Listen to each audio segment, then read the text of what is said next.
Today, it's all about Act 1, the stuff you need, the stuff that makes it work, and some secret sauce. Plus, we're continuing our structural evisceration, if you want to call it that, of Black Panther, part of a series where we're talking about story and story structure using Black Panther. If you haven't seen the first video, here's a link for you. Thank you in advance for liking, subscribing, commenting, all that fun stuff that YouTube likes that helps others find this channel. Thank you for doing all of that. Let's jump in. In the first video of this series, we talked about how important the main tension is and why you need to identify it. And yet, still, most writers just want to dive into Act 1. Okay, this is a mistake. Act 2 is where the movie takes place. That's where the story is. And you gotta know at least the broad strokes of what's happening in Act 2, because Act 1 is about setting up Act 2. And how do you know what to set up if you don't even know what Act 2 is? Now, do you have to know all of the details and all little moments? Well, no, of course not. But you definitely got to know the broad strokes. One of the things that makes Black Panther a bit unique, though, is because it's part of a larger cinematic universe. And that's going to come into play here in a second.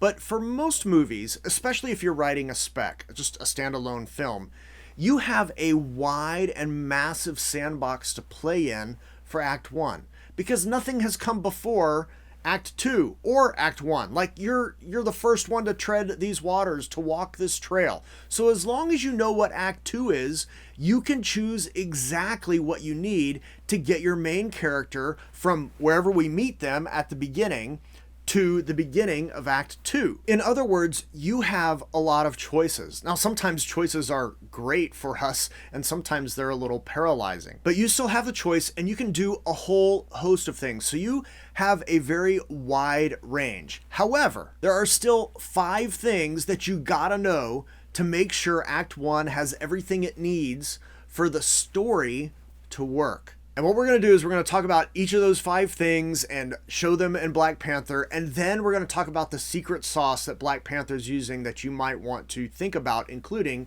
in your own stories. The first thing you've got to know is the premise. Now, when you talk about story structure, the premise is everything that happens before the movie starts. All the backstory, everything. So in the case of Black Panther, the film Civil War and everything prior to Civil War, obviously, is the premise of Black Panther. I mean, it literally takes place a week after the events in Civil War. But for you and your story, the premise is all of the history, because you can create all of it. It's all the background, all the relationships, all of that. Now, that doesn't mean you have to know everything, right? You don't have to go back and, write a history of the world that you are creating. That's crazy, right? You don't have to do that. But it does mean you have to know the stuff that's going on and has happened before your story starts that you need to know to inform the story. Can you beam people into space or not? Do you have laser weapons? What about cell phones or tanks? Or is courting a thing? I mean, all of that kind of stuff you kind of have to know, but you only have to know for what matters for your story. So for Black Panther, the premise is all of the other Marvel movies that came before it. So it kind of sets itself up in a way. The second thing you have to know is the opening image. What is the opening image of your story?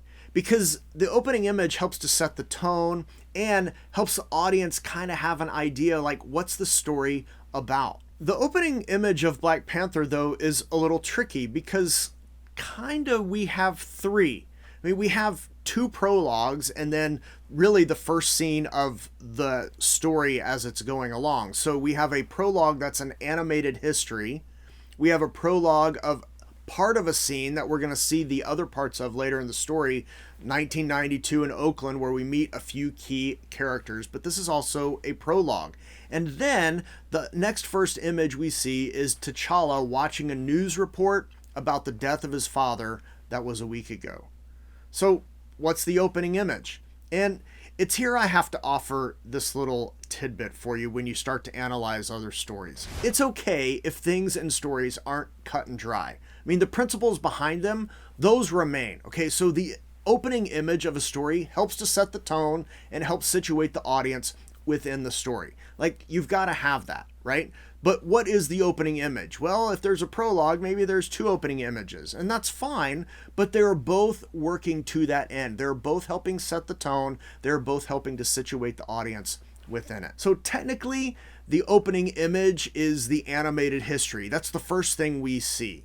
Practically, the opening image is T'Challa watching the news reports. I mean, the other bits of information are just part of the premise of the story. Those prologue pieces are really part of the premise. They're the things that happened before, but there's things that we as the audience need to know. So we're going to kind of get those pieces of information, that bit of exposition, because we need to know those for the story to make sense. So they're put there. And the scenes from Oakland, yeah, those come up a few times in the story, as I already mentioned. So it's backstory that we need to know, and that's going to help inform character motivations and some revelations that come about later in the story. Now, if you really want to fight with me and say that it's one of the other two I mentioned, okay, that's not a hill that I am going to die on, right? Like, it's not. So you can kind of figure out which one it is if you really want to do that. But honestly, they're all serving this function of helping set the tone and helping situate the audience within it. And that's what your opening image has to do. And you have to be very careful and carefully select your own opening image when you're writing your own stories. Now, the next thing that you absolutely have to understand is, what is the status quo?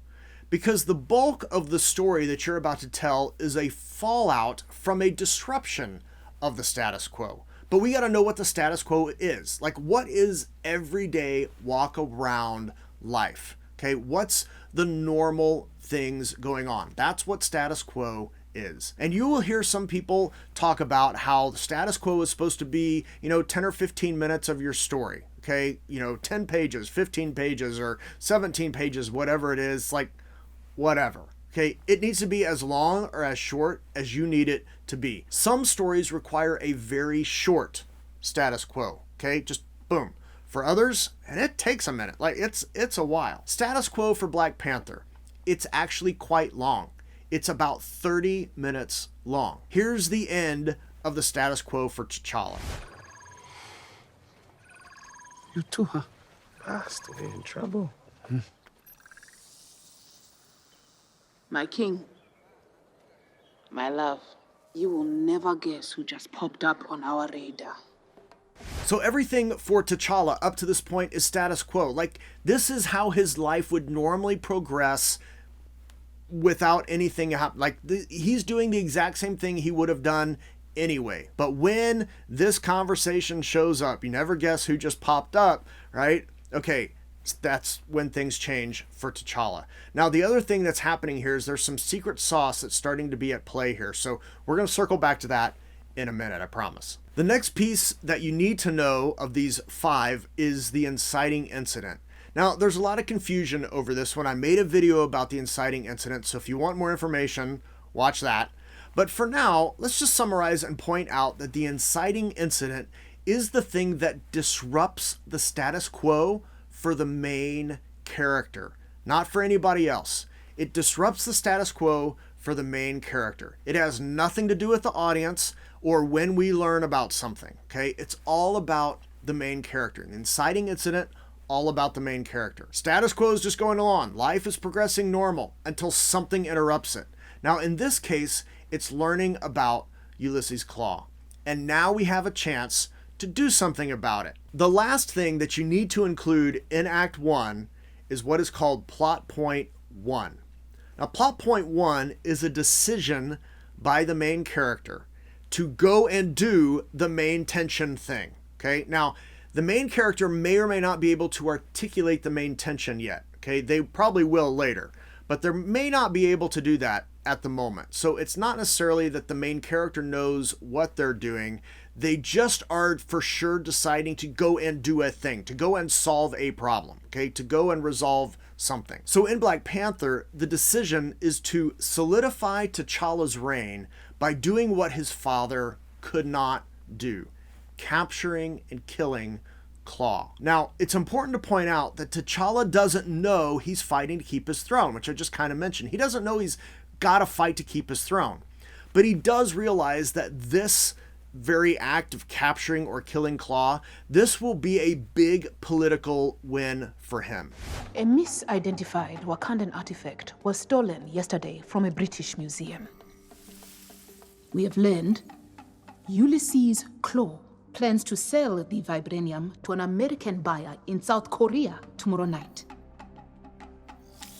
Claw has escaped our pursuits for almost 30 years. Not capturing him is perhaps my father's greatest regret. I wish to bring Claw back here to stand trial. Wakanda does not need a warrior right now. We need a king. But there are some dissenting opinions. My parents were killed when he attacked. Not a day goes by when I do not think about what Claw took from us. From me. It's too great an opportunity to pass. Take me with you. We'll take him down together, side by side. You have my word. I will bring him back. We will proceed with the mission.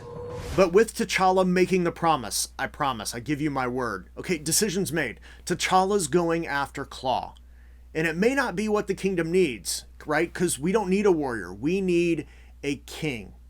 And with that decision, we're now into Act 2. Okay, so the decision is what sends us into Act 2. So that's the end of Act 1. Now, in some stories, there might be like a few kind of setup scenes or some things that happen in the middle before we're like in Act 2 proper. So just kind of be aware of that. So it's not like, okay, at this moment, and all of a sudden we're in Act 2, so everything after that. That's not usually the case because the decision usually comes in the middle of a scene or in the middle of a moment. And sometimes a couple other things kind of have to play out. So there might be a little bit of a gap. But that's pretty much, as far as structure goes, the end of Act 1. Okay, but Jake, what is the secret sauce? Okay, the secret sauce is found in the storytelling, not the story. What I've been talking about are the story elements. I mean, these are the 5 things you need to have for your story to work. You need to know the stuff that happens before your story begins, the premise. You need to have the right opening image. You need a status quo. You need a disruption from the status quo, and you need a decision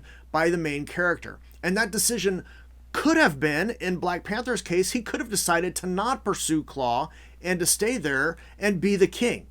Choosing to not participate is an active choice, okay? But characters who choose to engage, honestly, are just so much more fun, okay? So T'Challa chooses, and all of those things are needed for the story. But if we've got 30 minutes of status quo, I mean, for most stories, that is a disaster for an audience, okay? 1, that long of a status quo makes a story predictable.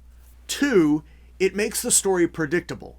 And 3, it makes the story, boring and predictable. So yes, you need those pieces, right? I've got to have the 5 pieces because without them, I don't really have a story. But you can then start to unfold things in a different order. You can move some things around. As long as you know the story, now you can choose how to tell it. The secret sauce for Black Panther is this one little scene earlier where we see Eric and Claw steal the vibranium. I mean, the storytelling tool being deployed here is a great one. It's one called dramatic irony. And that's where we, the audience, know more than a character. And as a result, we watch the story unfold, waiting for this shoe to drop. Now, in this case, we learn early on about the theft, okay? And if we're familiar with the Marvel movies, we will remember Claw, okay? He was in Age of Ultron. In fact, in Ultron, he sold the vibranium to Ultron, and he lost his arm. You think I'm one of Stark's puppets, his hollow men? Look at me. Do I look like Iron Man? Stark is not.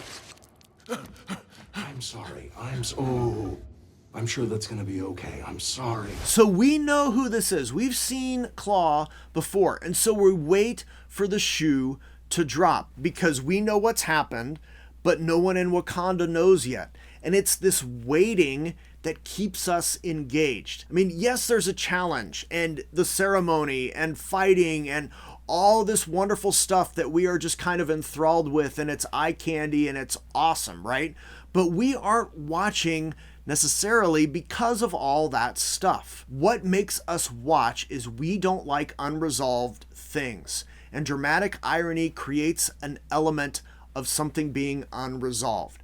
We are watching because we know more than the characters, and we're waiting for them to catch up. So, should you write to structure? Well, you have to know the story structure. I mean, you absolutely, yes, you have to know that. But just because the books say, this happens here, this happens here, this happens here, that doesn't mean you write it like that, okay? That is telegraphing the story. You can employ some secret sauce of your own. And dramatic irony is one tool of many in the storytelling arsenal, but it's a great one. So when you hear people saying and dissing on story structure and like, no, just ignore all the rules, don't worry about story structure. Okay, you have to know the story, but there is a difference between knowing the story and telling the story. And you want to tell a great story.